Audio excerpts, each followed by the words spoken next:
Hello, welcome to పిన్నితో చెప్పుకోండి. ఈరోజు మనం ఇంకొక కొత్త కథ చూద్దాం.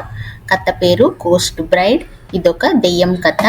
కొన్ని ఏళ్ల క్రితం ఒక పెళ్లి రాత్రి వధువు సరోజ తన కొత్త ఇంట్లో ఘోరంగా చంపబడిద్ది.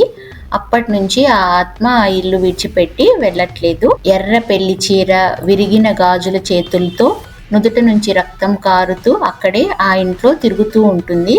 ఎవరు ఆ ఇంట్లో అడుగుపెట్టినా తన పెళ్లి రాత్రి మరణాన్ని మళ్లీ సృష్టించి వారిని శిక్షిస్తుంది. సీన్ 1. నగరానికి చెందిన ఒక యువ జంట అక్కడ భూతం లేదని నిరూపించుకోవడానికి రొమాంటిక్ సెల్ఫీలు తీసుకోవడానికి పోస్ట్ బ్రైడ్ ఉండే బంగ్లాకి వెళ్తారు. వాళ్ళు నవ్వుతూ పగిలిన అద్దం ముందు ఫోటోలు తీసుకుంటుంటారు.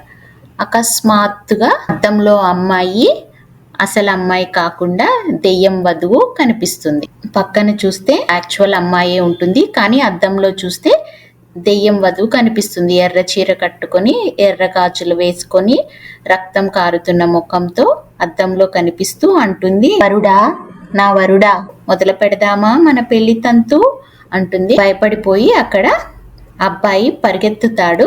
దెయ్యం పెళ్లి కూతురు వేషంలోనే తన వెంట పరిగెత్తుతూ నన్ను పెళ్లి చేసుకోరా నా వరుడా అని వాడు వెనకాల పరిగెత్తుతూ ఉంటుంది. వెనకాలే ఎగురుతూ గాల్లో ఎగురుతూ వస్తూ ఉంటుంది. ఒకసారి ఆ ఇంట్లోకి అడుగు పెట్టిన తర్వాత ఇంకా వాళ్ళని బయటికి పంపించదు.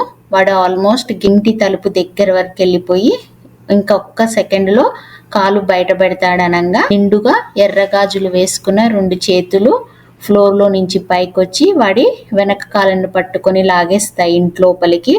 వాడిని అట్లాగే లాక్కొని వెళ్ళి రూమ్ లోకి తీసుకెళ్తుంది. అప్పుడు తలుపులు మూసుకుంటాయి.